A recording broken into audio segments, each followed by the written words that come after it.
Hi everyone. Welcome to today's lesson on the future perfect tense or futuro compuesto in Spanish.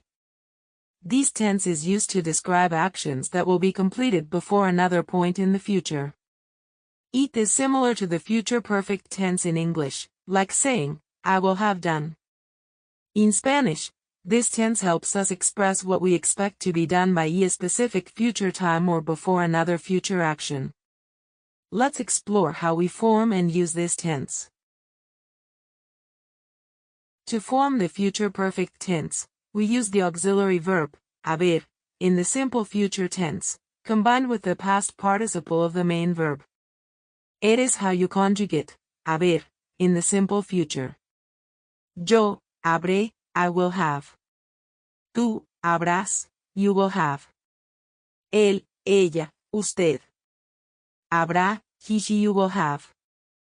Nosotros, habremos, we will have. Vosotros, habréis, you all will have. Ellos, ustedes. Habrán, they you all will have.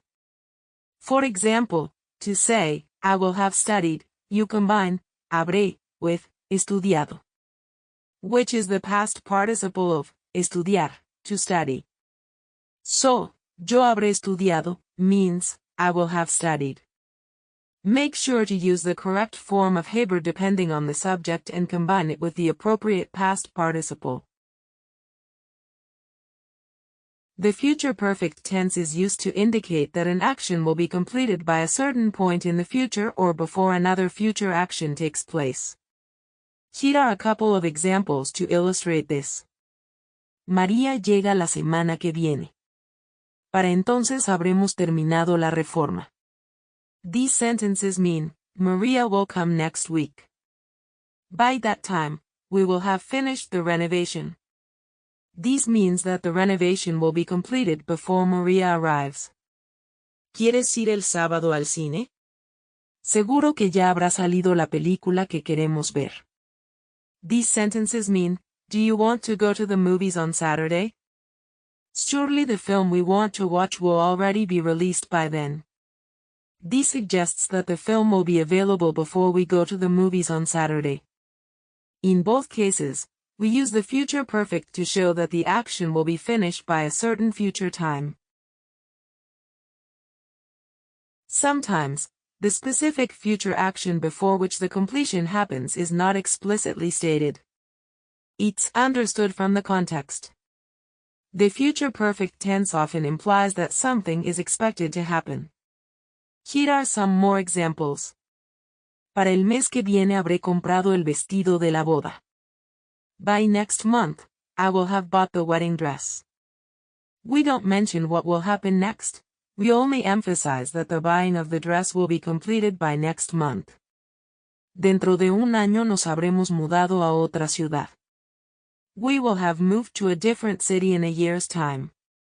Here, the focus is on the completion of moving within a year. The future perfect expresses expectations and carries a nuance of uncertainty, meaning we anticipate these actions to happen by a future time. Interestingly, the future perfect can also be used to speculate about past events.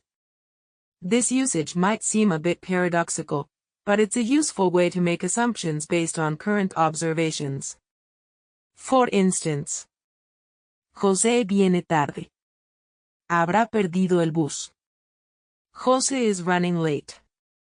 He must have missed the bus. We use the future perfect to infer that José missed the bus because he is late. Mira qué cara de felicidad tiene.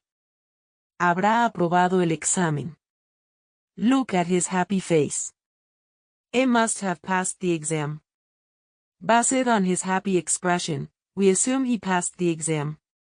In both examples, we're making educated guesses about what happened in the past using the future perfect tense.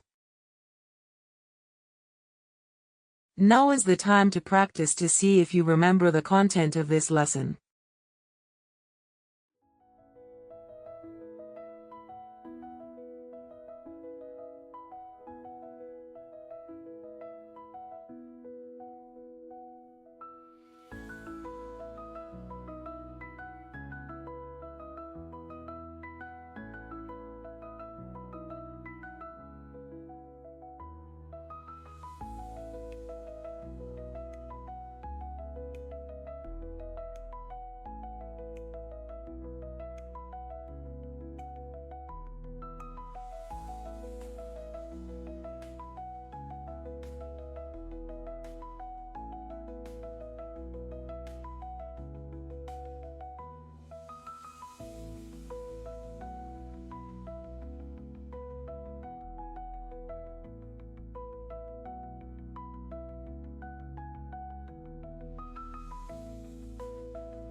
Excellent job today.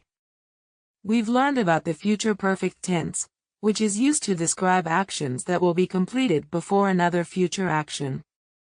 Remember, it's formed with the future tense of haber, plus the past participle, like, habré terminado, for, I will have finished.